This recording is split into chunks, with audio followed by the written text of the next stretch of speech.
Today I will be reading Chapter 6 of Wayside School Beneath the Cloud of Doom. Chapter 6 Oppisitosis. Eric Ovens wasn't the only one who had noticed that Kathy had become nice. Others, too, began to notice her odd behavior.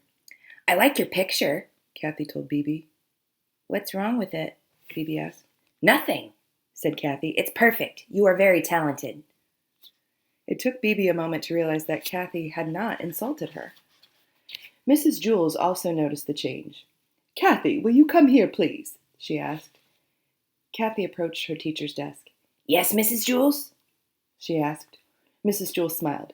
"You have been doing very well, Kathy," she said. "I've noticed a real improvement in your work and in your attitude." "That must be because you're such a good teacher," said Kathy. "Well, thank you," said Mrs. Jules. "But there's a tiny little problem. I'm having a hard time reading your homework." "What do you mean?" "Look at it," said Mrs. Jules, showing Kathy her most recent homework assignment. "What's wrong with it?" asked Kathy. "First thing we learned in psychiatry school," Dr. Pickles said as he patted DJ on the head.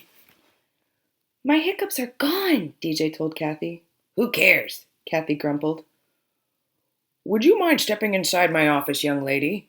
asked Dr. Pickell. "But he's the sicko," said Kathy, pointing to DJ. "Please," said Dr. Pickle. She entered the counselor's office. "That beard is very ugly. I guess your face must be even worse, huh?" Dr. Pickell didn't get angry. He just stroked his beard and said, "Very interesting." Kathy sniffed.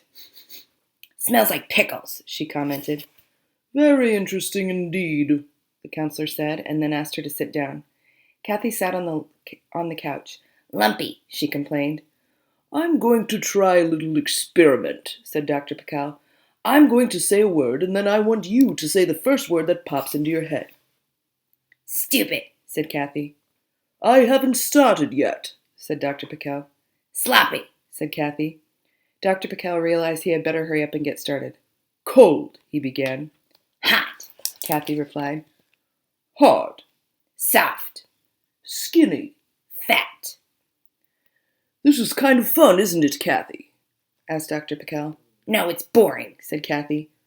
"Worse than I thought," said Dr. Pickell. "I studied your condition in psychiatry school. I'm afraid you have a bad case of oppisitosis." "No, I don't. You do." Dr. Pickell stroked his beard. Unfortunately, there was no known cure for oppisitosis. Other psychiatrists had tried to help their patients learn to be kind and think positively. Dr. Pickell knew that would never work on Kathy. He had his own theory, however. He could try to turn her opposites into double opposites. He opened his desk drawer and took out his pickle stone and chain. Kathy watched the green stone as it gently swung back and forth. She fell asleep on the count of 5. "Can you hear me, Kathy?" he asked. "And I can smell you too," she replied.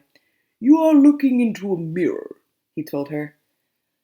"I'm looking into a mirror," Kathy repeated, eyes closed. "Tell me what you see."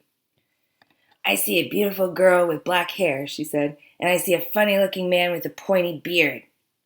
"Very good," said Dr. Pickell. "Now I want you to reach out and touch the mirror." Kathy slowly moved her arm. "But as you try to touch it," said Dr. Pickell, "you'll discover the mirror isn't solid. Your hand will go right through it." Kathy stuck her hand out farther. "That's weird," she said.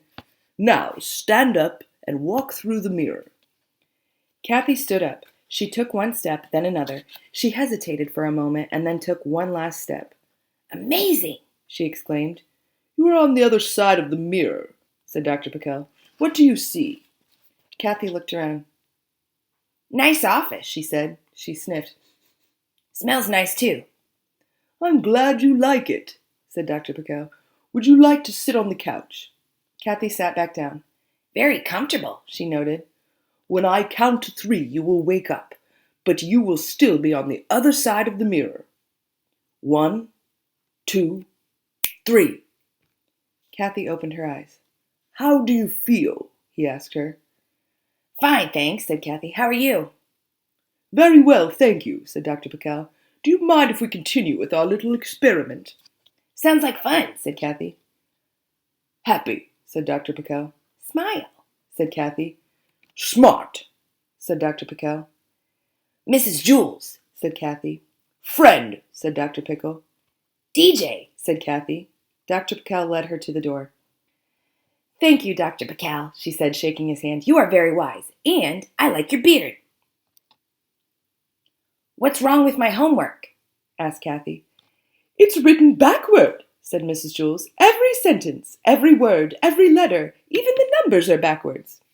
Looks normal to me, said Kathy. Do you want me to do it over? Mrs. Jules sighed.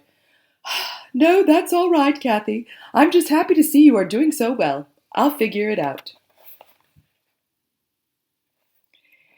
Kathy smiled and then returned to her seat.